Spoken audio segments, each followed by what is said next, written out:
দীপ্তি মধ্যবিত্ত বাড়ির বৌমা হলেও তার চালচলন ছিল একদমই ধনী মেয়েদের মতো। দীপ্তি সারাক্ষণ ব্র্যান্ডের জামাকাপড়, জুয়েলারি এবং মেকআপ কিনত। তার স্বামী এমএনসিতে প্রমোশন পাওয়ার পর থেকেই দীপ্তি যেন হাতির 5 পা দেখতে শুরু করে। সে প্রায় দিনই পার্টি করতে চলে যায়, আর সেখান থেকেই তার কিছু বড়লোক বান্ধবী জোটে। একদিন হঠাৎই দীপ্তির কাছে একটা ফোন আসে। হ্যালো দীপ্তি, আমি লাভলি বলছি। তোমার সঙ্গে সেই পার্টিতে দেখা হলো, মনে আছে? তারপর তোমার কাছ থেকে নাম্বার নিলাম। আসলে আমার বাড়িতে আজকে একটা পার্টি হচ্ছে, তাই ভাবলাম তোমাকে নিমন্ত্রণ করি। তুমি কিন্তু অবশ্যই আসবে। কয়েকদিন আগেই লাভলির সঙ্গে দীপ্তির আলাপ হয়। লাভলির বাবা বিশাল বড় ব্যবসায়ী ছিল। দীপ্তির জীবনে কখনোই এরকম বড়লোক বান্ধবী কিংবা আত্মীয় স্বজন ছিল না, তাই তাকে কখনোই বড়লোক বাড়িতে নিমন্ত্রণ করা হয়নি। প্রথমবার এত বড়লোক বাড়ি থেকে নিমন্ত্রণ পেয়ে দীপ্তি আনন্দে লাফিয়ে ওঠে। সত্যি তুমি আমাকে ইনভাইট করবে? না মানে আমি অবশ্যই যাব। আমার তো তোমার বাড়িতে যাওয়ার এমনিতেই ইচ্ছে ছিল। আমি এখনই রেডি হচ্ছি। আমি তো ভাবতেই পারছি না তুমি নিজে আমাকে ফোন করে ইনভাইট করবে। এই বলে দীপ্তি ফোন রেখে দেয়। এখন সেই পার্টিতে কি পরে যাবে তা নিয়ে চিন্তায় পড়ে। সে তার আলমারি থেকে দামি দামি জামা কাপড় বার করতে শুরু করে দেয়। অন্যদিকে দীপ্তির শাশুড়ি মা শকুন্তলা দেবী রান্নাঘরে গিয়ে দেখে সেখানে কোনো খাবার রাখা নেই। কি ব্যাপার বৌমা, তুমি কি আজকে খেতে দেবে না নাকি? কতটা বেলা হলো দেখেছো? আমার তো ভীষণ খিদে পেয়ে গেছে। তুমি এখনো রান্না চাপালে না কেন? আমরা খাবো কখন? তোমার শ্বশুর মশাইকেও তো খেতে দিতে হবে। উফ, আপনি থামুন তো। একদিন না খেলে কি আপনারা মরে যাবেন? আজকে আমার এক বড়লোক বান্ধবী প্রথমবার ওদের বাড়িতে আমাকে নিমন্ত্রণ করেছে। ওর বাড়িতে যাওয়ার জন্য আমার ভালো ম্যাচিং জামা কাপড়, জুতা, ব্যাগ সবকিছুই লাগবে। তাই নাকি? সেটা তো খুব ভালো কথা। তাহলে তুমি কি ভাবছো, তোমার বান্ধবীর বাড়ি থেকে একেবারে আমাদের সবার জন্য খাবার দাবার নিয়ে আসবে? অবশ্য তোমার বান্ধবী যখন বড়লোক, ওর বাড়িতে নিশ্চয়ই অনেক ভালো মন্দ খাবার দাবার খেতে দেওয়া হবে। আরে এখন আপনি সরুন, আমাকে জামা কাপড়গুলো খুঁজতে দিন। আমি আসার সময় পারলে আপনাদের জন্য কিছু খাবার দাবার নিয়ে আসবো। এখন জানতো এখান থেকে। আমার মাথাটা খারাপ করবেন না। এমনি আমি কি পরবো কিছুই বুঝে উঠতে পারছি না। এই বলে দীপ্তি আবার নতুন নতুন জামা দেখতে শুরু করে। কিছুক্ষণের মধ্যেই দীপ্তি একটা ব্র্যান্ডেড শর্ট ড্রেস পরে নেয়, ব্যাগ নিয়ে জুয়েলারি পরে এবং সুন্দর করে মেকআপ করে সে বাড়ি থেকে বেরোয়। লাভলির বাড়িতে পৌঁছানো মাত্রই দীপ্তি দেখে সেখানে প্রচুর পরিমাণে খাবার দাবার আছে। ইন্ডিয়ান, চাইনিজ, ইটালিয়ান, ভিয়েতনামি, থাই ফুড থেকে শুরু করে সমস্ত খাবারই সেখানে থাকে। উফ, ভাগ্যিস কয়েকটা বড়লোক বান্ধবী জুটিয়েছি, তা না হলে এরকম বড়লোকেদের বাড়িতে আমি কখনোই নিমন্ত্রণ পেতাম না। এত খাবার আমি জীবনে কখনো একসঙ্গে দেখিনি। আজকে তো আমি জমিয়ে খাবো। এই বলে দীপ্তি ওয়েটারকে ডেকে মেনুতে থাকা সমস্ত খাবার একে একে অর্ডার করতে থাকে। কিন্তু দীপ্তির ফ্যাশন সেন্স খুব ভালো হলেও সে মোটেও কাঁটা চামচ দিয়ে খাবার খেতে পারত না, তাই সে সমস্ত দামি দামি খাবারগুলো হাত দিয়েই খেতে শুরু করে দেয়, যা দেখে পার্টিতে উপস্থিত অন্যান্য লোকেরা ভীষণই হাসাহাসি করে। এদিকে দীপ্তি মোটেই অতগুলো খাবার একসঙ্গে খেয়ে শেষ করতে পারে না। এতগুলো খাবার তো অর্ডার করে ফেললাম, কিন্তু এত কিছুতে আমি খেতে পারছি না। অবশ্য মা বলেছিল বাড়ি যাওয়ার সময় দামি দামি খাবারগুলো প্যাক করিয়ে নিয়ে যেতে। রেস্টুরেন্টেও তো খাবার দাবার প্যাক করে দেওয়া হয়। তাহলে আমি যদি এখানে ওয়েটারকে বলি খাবারগুলো প্যাক করে দিতে, ওয়েটার নিশ্চয়ই প্যাক করে দেবে। এই ভেবে দীপ্তি চারিদিকে ওয়েটার খুঁজতে থাকে। এমন সময় সে একজন স্যুট পরা ভদ্রলোককে দেখে বলে, এক্সকিউজ মি, শুনছেন? এই খাবারগুলো আপনি প্লিজ একটু প্যাক করে দিন। আমি এই খাবারগুলো বাড়িতে নিয়ে যাব। আসলে এত খাবার আমি একদমই খেতে পারছি না। খাবারগুলো নষ্ট করে কি লাভ বলুন তো? বাড়িতে নিয়ে গেলে আমার বাড়ির লোকেরা খেতে পারবে। এরকম কথা শুনে সেই ভদ্রলোকটি ভীষণই রেগে যায়, কারণ সেই ভদ্রলোক আসলে অন্য কেউ নয়, বরং লাভলির বাবা শেখর বাবু ছিল। শেখর বাবু ভীষণই ভারী কি লোক ছিল। পার্টি ভরা লোকের সামনে দীপ্তি এভাবে শেখর বাবুকে ওয়েটার ভেবে খাবার প্যাক করার কথা বললে সবাই মিলে ভীষণই হাসাহাসি করতে শুরু করে। আমাদের এখানে লেফট ওভার খাবার দাবার প্যাক করা হয় না। আপনি মনে হয় প্রথমবার পার্টিতে এসেছেন। আর আমি কোনো ওয়েটার নয়, আমি হচ্ছে লাভলির বাবা, শেখর সিংহ রায়, বুঝেছেন? ও তাই বলুন। আচ্ছা ঠিক আছে, কোনো ব্যাপার নয়, আপনাকে খাবার দাবার প্যাক করতে হবে না, আমি নিজেই খাবার দাবারগুলো ব্যাগে ভরে নিচ্ছি। এত খাবার দাবার আমি কিছুতেই নষ্ট করতে পারবো না। এই বলে দীপ্তি সমস্ত খাবার দাবার নিজের ব্যাগের মধ্যে ভরে নেয়, যা দেখে সেখানে উপস্থিত লোকজন খুবই অবাক হয়। দীপ্তি যখন নিজের খাবার ভর্তি ব্যাগ নিয়ে সেখান থেকে চলে যায়, তখনই সবাই হাসিতে ফেটে পড়ে। বাহ লাভলি, তুই তো দেখছি জোকারকে টাকা না দিয়ে দারুণ একটা জোকার এনেছিস। এত হাসি আমি মনে হয় কোনো লাফিং শোতে গিয়েও হাসিনি। আমিও এবার প্রত্যেকটা পার্টিতে ওই জোকারটাকে ইনভাইট করব। কে ছিল বলতো মেয়েটা? দীপ্তি পরের দিন বাজারে গিয়ে প্রায় 2000 টাকা খরচা করে পিৎজা, বার্গার, বাকলাভা, কুনাফা ইত্যাদি তৈরি করার প্রয়োজনীয় সামগ্রী কিনে নিয়ে আসে। সে বাড়িতেই সেই খাবারগুলো রান্না করার চেষ্টা করে, কিন্তু সে যেহেতু আগে কখনো এরকম ধরনের খাবার রান্না করে না, তাই সেই খাবারগুলো খেতে মোটেই ভালো হয় না। ছি বৌমা, তুমি এসব কি খাবার দাবার রান্না করেছো? ভাবলাম তুমি বড়লোক বাড়িতে নিমন্ত্রণ খেয়ে এসে আমাদের জন্য আজকে অনেক ভালো ভালো খাবার দাবার রান্না করবে, কিন্তু এসব কি নাকি পিৎজা বলছো? এ তো কাঁচা, এই খাবারগুলো খাবো কি করে? হ্যাঁ মা, আর তোমার বার্গারের মাংসটাও তো ঠিক মতো রান্না হয়নি। এর থেকে ভালো তো তুমি আমাদের জন্য মাংস ভাত রান্না করতে পারতে বৌদি। অ্যাটলিস্ট আমরা কিছু অন্তত খেতে পারতাম। এই খাবার খেতেও পারলাম না, তারপর গাদা গাদা টাকাও নষ্ট হলো। এমন কথা শুনে দীপ্তি তার শ্বশুরবাড়ির লোকেদের উপর ভীষণই রেগে যায়। আরে তোমরা এসব বড়লোকি খাবারের মর্ম কিভাবে বুঝবে? তোমরা কি কখনো এরকম বিদেশি দামি দামি খাবার খেয়েছো? কখনো তো বড়লোকিদের বাড়িতে নিমন্ত্রণ খেতে যাওনি, তাই এই খাবারগুলো কেমন খেতে হয় তোমরা সেটা জানবে কিভাবে? আমি তো প্রত্যেকদিন বড়লোক বান্ধবীদের বাড়িতে যাই, ওখানে এরকম নানান ধরনের দামি দামি খাবার খাই, তাই ভাবলাম আজকে তোমাদেরকে রান্না করে খাওয়াই। কিন্তু এখন মনে হচ্ছে কুকুরের পেটে ঘি সহ্য হবে না। এই বলে দীপ্তি তার পরিবারকে অপমান করে সেখান থেকে চলে যায়। দেখতে দেখতে এভাবেই সময় কাটতে থাকে, কিন্তু প্রায় দিনই দীপ্তিকে তার বড়লোক বান্ধবীরা নিজেদের বাড়িতে নিমন্ত্রণ করে, আর দীপ্তি প্রত্যেকদিন সুন্দর করে সেজেগুজে বাড়ি থেকে বেরিয়ে পড়ে, যা দেখে পাড়ার লোকেরা নিজেদের মধ্যে নানান মন্তব্য করতে শুরু করে দেয়। এমনই একদিন, কিরে শকুন্তলা, তোর বৌমাকে তো দেখছি প্রত্যেক দিনই মডার্ন জামা কাপড় পরে কোথায় যেন বেরিয়ে যাচ্ছে, তা এত বাইরে যাওয়ার কি দরকার? আর বলিস না, আমার বৌমার অনেকগুলো বড়লোক বান্ধবী হয়েছে। ওই বড়লোক বান্ধবীরাই প্রত্যেক দিন বৌমাকে নিমন্ত্রণ করে। বড়লোকের বাড়িতে ভালো ভালো দামি দামি জামা কাপড় না পরে গেলে হয়, তাই বৌমা মডার্ন জামা কাপড় পরে যায়। ও, তোর বৌমা তোকে এইসব কথা বলেছে? আমার তো মনে হয় পুরো ঢপ দিয়েছে। আমার মনে হচ্ছে তোর বৌমা অন্য কোনো ছেলের পাল্লাই পড়েছে। না হলে বড়লোকেদের কি খেয়ে দিয়ে কাজ নেই যে প্রত্যেক দিন তোর বৌমাকে এভাবে নিমন্ত্রণ করে খাওয়াবে? না না, তুই যাই বলিস না কেন, আমি তোর কথা কিছুতেই বিশ্বাস করতে পারছি না। আমার বৌমা কখনোই এরকম কাজ করবে না। আমাদের পাশের পাড়ার রমাও কিন্তু নিজের বৌমাকে খুব বিশ্বাস করত, কিন্তু কয়েকদিন আগেই ওর বৌমা অন্য একটা লোকের সঙ্গে পালিয়ে গেছে। এরকম কথা শুনে শকুন্তলা দেবী খুবই ভয় পেয়ে যায়। তাই পরের দিন দীপ্তি যখন আবার পার্টিতে যাবে বলে তৈরি হয়, তখন শকুন্তলা দেবী বলে, এই যে বৌমা, তুমি যে প্রত্যেকদিন বড়লোকেদের বাড়িতে নিমন্ত্রণ খেতে যাচ্ছ, তা বড়লোকেরা প্রত্যেকদিন তোমাকে কেন নিমন্ত্রণ করে? আমার তো তোমার হাবভাব দেখে সন্দেহ হচ্ছে। কই, একবার তোমার বড়লোক বন্ধুদের বাড়িতে আমাকে নিয়ে চলো তো দেখি। এভাবেই শকুন্তলা দেবী সেদিন জোর করে তার বৌমার সঙ্গে বড়লোক বাড়ির পার্টিতে চলে যায়। সেই পার্টিতে গিয়ে শকুন্তলা দেবী খুবই অবাক হয়। সেখানকার দামি দামি বড়লোকি খাবার দেখে শকুন্তলা দেবী কিছুতেই আটকে রাখতে পারে না। ও বৌমা, কত ভালো ভালো খাবার গো! তুমি আমাকে আগে কেন এরকম পার্টিতে নিয়ে আসোনি? এরকম দেশ বিদেশের খাবার দাবার আমি তো বাবার জন্মেও চোখে দেখিনি। চলো আগে আগে আমরা ভালো মতো খেয়ে নিই, তা না হলে কিন্তু সবাই খেতে শুরু করলে খাবার শেষ হয়ে যাবে। এই বলে শকুন্তলা দেবী এবং তার বৌমা দুজনেই গপাগপ নানান রকম খাবার খেতে শুরু করে দেয়। কিন্তু পার্টিতে উপস্থিত লোকজন তাদের এরকম আচরণ দেখে তাদের ভিডিও করতে শুরু করে, এমনকি তারা নিজেদের মধ্যে খুবই হাসাহাসি করে। সেই পার্টিতে সেদিন লাভলি এবং শার্লিও উপস্থিত থাকে। বৌমা, আমাকে মনে হয় দেখতে খুব সুন্দর লাগছে, তাই সবাই আমার ছবি তুলছে।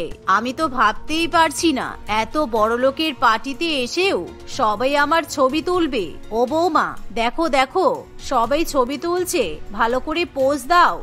এই বলে তারা দুজনেই খাবার খেতে খেতে পোজ দিতে শুরু করে। তাদের এরকম কাণ্ড কারখানা দেখে সেখানে উপস্থিত লোকজনেরা হেসে হেসে লুটোপুটি খায়। কিছুক্ষণের মধ্যেই দীপ্তির খাওয়া দাওয়া হয়ে গেলে দীপ্তি ওয়াশরুমে যাওয়ার সময় শুনতে পায়, আজকে দীপ্তি তো এসেছেই, আবার নিজের হ্যাংলা শাশুড়ি মাকেও আমাদের পার্টিতে এনেছে। তবে অবশ্য ভালোই হয়েছে, পার্টিতে এরকম দু একটা জোকার না থাকলে হয়। দারুণ কমেডি হলো কিন্তু আজকে আমরা ওদের যে ভিডিওগুলো বানিয়েছি সেগুলো কিন্তু সোশ্যাল মিডিয়াতে আপলোড করব, তাহলে আমরা অনেক ভিউ পাবো। হ্যাঁ, ঠিকই বলেছিস। আমি তো ভেবেছি আমি আবার দীপ্তিকে ইনভাইট করব। আমার বাড়ির অতিথিরা পার্সোনালি আমাকে জানিয়েছে দীপ্তির খাওয়া দাওয়ার ধরন দেখে সবার নাকি খুবই হাসি পায়, ওদের নাকি ফ্রিতে এন্টারটেনমেন্ট হয়ে যায়। তাদের মুখে এরকম কথা শুনে দীপ্তির খুবই খারাপ লাগে। আমি এতদিন ভাবতাম সবাই আমাকে ভালোবেসে ইনভাইট করে, কিন্তু আমি তো ওদের কাছে শুধুমাত্র হাসির পাত্র। ওরা আমাকে হাসির খোরাক বলে মনে করে, তাই জন্য আমাকে এরকম বড়লোকের পার্টিতে নিমন্ত্রণ করে। না, আমি আর কখনো কোনো বড়লোকের বাড়িতে নিমন্ত্রণ খেতে যাব না। সেদিন দীপ্তি নিজের ভুল বুঝতে পারে, তাই সে তখনই তার শাশুড়ি মাকে নিয়ে বাড়িতে ফিরে যায়। সেদিনের পর থেকে দীপ্তি আর কখনোই বড়লোক বান্ধবীদের বাড়িতে নিমন্ত্রণ খেতে যায় না। পাখি তার বাবা মায়ের একমাত্র মেয়ে ছিল। পাখির বাবা মা দুজনেই অনেক লম্বা ছিল এবং পাখিও তার বয়সে যে কোনো ছেলে মেয়েদের থেকে অনেক বেশি লম্বা ছিল। ছোটবেলা থেকেই পাখির উচ্চতার কারণে তার খুব কমই বন্ধু ছিল। স্কুল কলেজে পড়ার সময় পাখি তার বান্ধবীদের বয়ফ্রেন্ডের সঙ্গে দেখলে খুবই রাগ করত। এখন সে বিবাহযোগ্য ছিল, কিন্তু তার উচ্চতার কারণে তার বিয়ে হচ্ছিল না। এই নিয়ে সে সারাক্ষণ চিন্তা করতে থাকতো। একদিন, বাবা মা, তোমরা কি আমার বিয়ের ব্যবস্থা করবে না? নাকি তোমরা ভুলে গেছো যে তোমাদের একটা মেয়ে আছে আর যার বিয়ের বয়স পেরিয়ে যাচ্ছে? তোমাদের তো আমাকে নিয়ে কোনো চিন্তাই নেই। আমার আর এসব ভালো লাগছে না, আমি বলে দিচ্ছি কিন্তু। ছি ছি ছি ছি, সাত সকালবেলা ঘুম থেকে উঠে বাবা মায়ের সামনে এসে বিয়ের কথা বলতে তো লজ্জা করছে না? এই শিক্ষা দিয়েছি তোকে, এই শিক্ষা নিয়ে তুই সংসার করার স্বপ্ন দেখিস? লজ্জায় আমার নাক কাটা যাচ্ছে। শ্বশুর বাড়িতে গেলে তো পরের দিনই তোকে ফিরিয়ে দিয়ে যাবে। কোথায় শ্বশুর বাড়ি? কার শ্বশুর বাড়ি? তোমরা তো আমার বিয়ের কথা ভাবো না। ছোটবেলা থেকে আজ পর্যন্ত একটা বয়ফ্রেন্ডও বানাতে পারলাম না। আমার সব বান্ধবীদের বিয়ে হয়ে গেছে। এরপরে আমি বুড়ি হয়ে গেলে বয়ফ্রেন্ড তো দূরের কথা, সম্বন্ধ করেও আমার বিয়ে দিতে পারবে না। বুড়ি হয়ে গেলে সম্বন্ধ পাওয়া তো দূরের কথা, এখনই বা কজন তোর বাড়ির সামনে লাইন দিয়ে দাঁড়িয়ে আছে শুনি? এই বলে রীতা দেবী আর মানিক বাবু হাসতে থাকেন। বিয়ে যখন হওয়ার ঠিকই হবে, আর এসব সবই তো উপরওয়ালার হাতেই। উনি যতদিন না চাইছেন ততদিন কিছুই হচ্ছে না। আর তোর হাইট নিয়ে অত ভাবতে হবে না। তোর মা যেমন আমাকে পেয়েছে, তুইও ঠিক কাউকে না কাউকে পেয়েই যাবি। একটু ধৈর্য ধর মা। আমি আর ধৈর্য ধরতে পারছি না বাবা। আমার বন্ধুরা আমার সামনে যতই আমাকে সান্ত্বনা দিক না কেন, আমি জানি আমার আড়ালে ওরা আমাকে নিয়ে হাসাহাসি করে। আমি আর কারোর হাসির পাত্রী হতে চাই না। আমার বিয়ের ব্যবস্থা করো। ছেলের গায়ের রং, উচ্চতা, ওজন, কাজ কিছুতেই আমার কোনো আপত্তি নেই। শুধু একটা ভদ্র ছেলে খুঁজে দাও। তাদের মেয়ে বিয়ে নিয়ে এমন দুশ্চিন্তায় আছে দেখে রীতা দেবী এবং মানিক বাবু খুবই চিন্তায় পড়ে। তারা অনেক সম্বন্ধ দেখতে থাকে। একদিন তারা দুজনেই বাজার থেকে বাড়ি ফিরছে, এমন সময় মানিক বাবু খুবই অসুস্থ বোধ করে এবং রাস্তায় মাথা ঘুরে পড়ে যায়। রীতা দেবী একা কি করবে বুঝতে না পেরে অনেকের কাছে সাহায্য চাইলেও কেউ তাকে সাহায্য করে না। তখনই সেখানে তুহিন নামে একজন বেটে ছেলে আসে এবং তাদেরকে নিজের গাড়ি করে হসপিটালে নিয়ে যায়। হসপিটাল থেকে যাওয়ার সময় ছেলেটি নিজের নাম্বার রীতা দেবীকে দিয়ে দেয় আর বলে যায় কোনো রকম দরকার পড়লে তাকে যেন ফোন করা হয়। এভাবে বেশ কয়েকদিন কাটে। একদিন পাখিদের বাড়িতে ঘটক মশাই এসে বলে, অনেক তো সম্বন্ধ দেখলাম মানিক বাবু, সবাই আপনার মেয়েকে পছন্দ হলেও তার উচ্চতার কথা শুনেই সবাই না করে দেয়। কি করা যায় বলুন তো? আমি তো কিছুই বুঝতে পারছি না। এত লম্বা তো আমি খুব কম ছেলেকেই দেখেছি, যেখানে ও তো মেয়ে। ভালো সম্বন্ধ পাওয়া খুব কঠিন কাজ, বুঝেছেন? এই বলে ঘটক মশাই সেখান থেকে চলে গেলে মানিকবাবু আর রীতা দেবী দুজনেই খুবই চিন্তায় পড়ে। আমার মেয়েটা এতই চিন্তায় পড়ে গেছে যে সে নিজে থেকেই বলছে তার ছেলের রং, উচ্চতা, ওজন, কাজ কোনো কিছুতেই সমস্যা নেই, আর তারপরেও আমরা ওকে একটাও ছেলে খুঁজে দিতে পারছি না। মানিকবাবুর কথা শুনে রীতা দেবীর হঠাৎই তুহিনের কথা মনে পড়ে যায়। পাখি তো বলছে ছেলের রং, উচ্চতা এসব কিছুতেই ওর আপত্তি নেই। তাহলে যাই, তুহিনকেই ফোন করি। হে উপরওয়ালা, তুমি দেখো তুহিন যেন বিবাহিত না হয়। এই বলে রীতা দেবী তুহিনকে ফোন করে আর জানতে পারে তুহিন বিবাহিত নয়। তুহিনেরও মেয়ের উচ্চতা নিয়ে কোনো অসুবিধা না থাকায় রীতা দেবী আর মানিকবাবু তুহিনের মায়ের সঙ্গে কথা বলে পাখি এবং তুহিনের বিয়ে ঠিক করে দেয়। পাখিও জেনে খুবই খুশি হয় যে সেই ছেলেটা তার বাবা মাকে বিপদ থেকে রক্ষা করেছিল। তারা বিয়ের আগে একে অপরের সঙ্গে অনেকবারই ফোনে এবং ভিডিও কলে কথা বলেছিল, কিন্তু কখনোই কেউ কারোর উচ্চতা বুঝতে পারেনি। বিয়ের দিন প্রথমবারই পাখি তুহিনকে দেখতে পায়। আরে তুহিন, তুমি বসে আছো কেন? উঠে দাঁড়াও। বিয়ের দিন বউ দাঁড়িয়ে আছে আর বর এভাবে বসে থাকলে চলে? লোকে কি বলবে? ছবি ভালো আসবে না। তুমি উঠে দাঁড়াও। আরে বাবা, আর কত দাঁড়াবো? দাঁড়িয়েই তো আছি, এর থেকে বেশি আবার কি করব? বিয়ের দিন এভাবে কেউ মজা করে? এমনিতেই এই গরম, এসব ভারী ভারী জামা কাপড় পরে আমি বিরক্ত হয়ে যাচ্ছি, আর তুমি আমাকে আরো বিরক্ত করছো। না রে বাবা, আমি তোমাকে বিরক্ত করছি না, আমি সত্যিই দাঁড়িয়ে আছি। মানে তুমি এত বেটে? এতটা? মা তো আমাকে কিছু বলেনি। মা শুধু বলেছিল তুমি খুব ভালো, এই ওই আরো কত কি, কিন্তু তুমি যে এত বেটে তা তো মা আমাকে কখনো বলেনি। মা কিন্তু এটা ঠিক করেনি আমার সঙ্গে। আমি মায়ের একমাত্র মেয়ে, আর মা আমাকে এভাবে ঠকালো। পাখি সেই মুহূর্তে কিছু করতে পারে না, তাই তার ইচ্ছা না থাকলেও তুহিনকে বিয়ে করতে হয়। বিয়ের দিন থেকেই সে অকারণে তুহিনকে অপমান করতে থাকে, এমনকি সে তুহিনকে নিজের ঘরেও থাকতে দেয় না। তুমি আমার বাড়িতে এসে আমার ঘর থেকে আমাকেই বের করে দিচ্ছ? হ্যাঁ দিচ্ছি, তুমি এটারই যোগ্য। একবারও তুমি নিজের হাইটের কথা আমাকে বলনি। আমি কি দোষ করেছিলাম যে তুমি আমার জীবনটা এভাবে বরবাদ করে দিলে? তোমার আমাকে দেখে মনে হয় যে আমি কখনো তোমার মতো ছেলেকে পছন্দ করতে পারি? আমার হাইট দেখেছো তুমি? তোমার মতো চারজন একজনের ওপর আরেকজন দাঁড়ালে আমার সমান হবে। তুমি আমাকে এইভাবে অপমান করছো পাখি? তোমার মা তো সব জানতো, এমনকি তোমার বাবাও। তারা যে তোমাকে এসব কিছুই বলেনি আমি বুঝবো কি করে? আমি ভেবেছিলাম তুমি সব জন্যই আমার সাথে বিয়ে করেছো। আমার মতো বেটেদের এমনই ভাগ্য হয়, তোমার এতে কোনো দোষ নেই। এই বলে তুহিন সেখান থেকে চলে যায়। তুহিনকে এত দুঃখ পেতে দেখেও পাখির মন গলে না। সে রাগে ফুঁসতে থাকে এবং রেগে গিয়ে সে তার মাকে ফোন করে জানতে চায় যে সে এরকম কেন তার সঙ্গে করেছে। এত ভালো ছেলে পেয়েছিস, তাও তোর সমস্যা হচ্ছে? তুই তো বলেছিলি যে ছেলের গায়ের রং, উচ্চতা, ওজন কোনো কিছুতেই তোর কোনো প্রবলেম নেই। তাহলে এখন কি হলো হঠাৎ? ভালো বর পেয়েছিস, ভালো শ্বশুরবাড়ি পেয়েছিস, হেলাই হারিয়ে ফেলিস না। এই বলে রীতা দেবী ফোন রেখে দেয়। পাখি বুঝে পায় না সে এবার কি করবে। তার কোনোভাবেই তুহিনকে পছন্দ হচ্ছিল না। তাকে সামনে থেকে দেখলেই পাখির খুবই রাগ হতো, কিন্তু তুহিন সবসময় চেষ্টা করত পাখিকে খুশি রাখার। পাখির যাতে খেতে বসতে অসুবিধা না হয় তাই সে পাখির সুবিধা মতো চেয়ার বানিয়ে দেয়। তার ঘরের খাট বদলে লম্বায় বড় খাট নিয়ে আসে। পাখি লম্বা বলে শাড়ি পরে কুচি ধরতে তার অসুবিধা হয়, তখনও তুহিন তাকে সাহায্য করে। আবার অনেক সময় টুলের উপর উঠে দাঁড়িয়ে পাখির চুল থেকে ক্লিপও খুলে দেয়, কিন্তু পাখির কিছুতেই মন ভোলে না। সবসময় আমার পেছন পেছন কেন ঘোরো বলো তো? আমি কি তোমাকে বলেছি আমাকে সাহায্য করার জন্য তোমাকে লাগবে? নিজের লিমিটে থাকার চেষ্টা করো, বুঝলে? আমার তোমাকে দেখলেই রাগ হয়। সারা জীবনে একটাও বয়ফ্রেন্ড বানাতে পারিনি।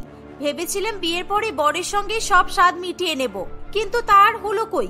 তোমাকে নিয়ে বাইরে যাওয়া মানে নিজের অপমান নিজেই করা। আজ পর্যন্ত সোশ্যাল মিডিয়াতে নিজের বিয়ের একটাও ছবি পোস্ট করতে পারলাম না। আমি কি করব বলো? যদি উপরওয়ালা আমাকে এমন করে বানাই, এইভাবে যখন তখন আমাকে অপমান করে যদি তোমার মনে শান্তি আসে তাহলে তুমি তাই করো, আমি আটকাবো না। এই বলে তুহিন সেখান থেকে চলে যায়। এভাবে আরো কয়েকদিন কাটে। তুহিনের সঙ্গে পাখি কথা বলে না বললেই চলে। সে যতটা পারে তুহিনকে এড়িয়ে চলার চেষ্টা করে। এসব দেখে একদিন পাখির শাশুড়ি মা পারুল দেবী বলে, কি ব্যাপার বৌমা, অনেকদিন ধরে লক্ষ্য করছি তুমি তুহিনের সঙ্গে কথা বলছো না, কিছু হয়েছে?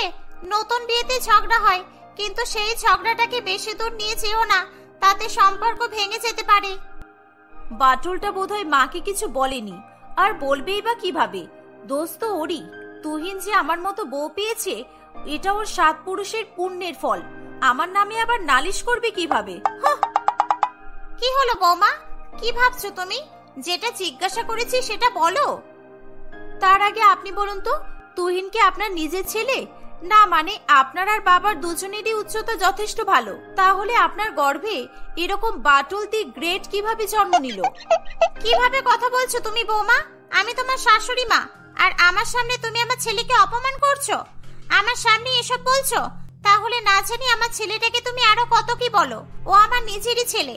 ছোটবেলায় কিছু শারীরিক অসুস্থতার কারণে ওর হাইট আর বাড়েনি। আমি তো শুনেছি তোমাকে সবাই সারা জীবন লম্বা হওয়ার জন্য হাসি ঠাট্টার পাত্রী বানিয়েছে, কিন্তু আমার ছেলে কখনোই তোমাকে সেই জন্য অপমান করেছে?